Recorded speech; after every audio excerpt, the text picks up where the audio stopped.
রে সর্বনাশ করে ফেলাইছে, আমারে মার্ডার করে ফেলাইছে, আমার খুন করে ফেলাইছে। আল্লাহ, আমার সর্বনাশ হয়ে গেছে, আমি তো আর কোমর সোজা করে দাঁড়াইতে পারব না। হায় হায়, এটা কি হইলো? আরে কি কও, কাল লোকে কিপটমি করে মার খাইছো? কোমর ভাঙছে, মার্ডার করতে চাইছে কে? আমারে মার্ডার করার লিগে কি বাইরের মানুষ দরকার?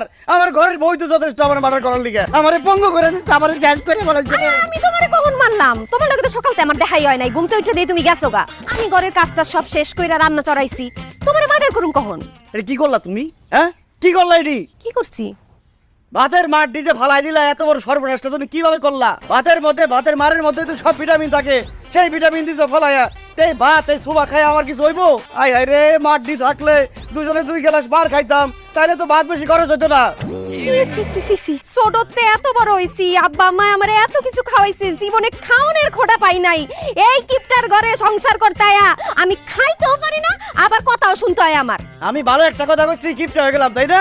এই ভাতের মারে যে ভিটামিন আছে, সেই ভিটামিনটা যদি খাইতাম তাহলে শরীরে বল পাইতাম, শক্তি পাইতাম, ডাক্তার কাছে যাওয়া লাগতো না। হ্যাঁ, এত যদি ভিটামিন আর শক্তি লাগে তাইলে দোকান থেকে ফল ফ্রুট আর দুধ কলা ডিম লয় হো, খাইয়া ভিটামিন বাড়াই। মানে যেই ভিটামিন ফ্রিতে পামু, সেই ভিটামিন টাকাতে কিনা লাগবো না?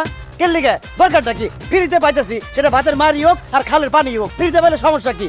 একটা কথা শুনে রাখো, যেই সংসারে বউ উন্নতি না চায়, সেই সংসারের জামাই যতই কাম কাজ করুক, কষ্ট করুক, জীবনে সংসারের উন্নতি হইব না। হায় আল্লাহ, এত বড় একটা কথা তুমি আমারে কইতে পারলা? আমার লাগা উন্নতি হয় না তো? ঠিক আছে, কালকার থেকে দিনে এক বেলা রান্না হইব, সকালবেলা ভাত রান্না ভাতের মার খাইয়া থাকুম, আর দুপুর বেলা ওই ভাতের মধ্যে পানি ডাইলা পান্তা ভাত বানায় খাবো, আর রাইতের বেলা ওই পান্তা ভাতে যে পানি রয়ে যাইব ওটি খাইয়া থাকুম। তাইলে তুমি খুশি তো? হায় হায় হায় হায়, কি করতেছো তুমি? এই মোজাম্মেল, থামো থামো থামো থামো। আরে বুঝছি আমার উপরে তুমি রাগ করছো, রাগ করে মাথায় দুটো বাড়ি দাও।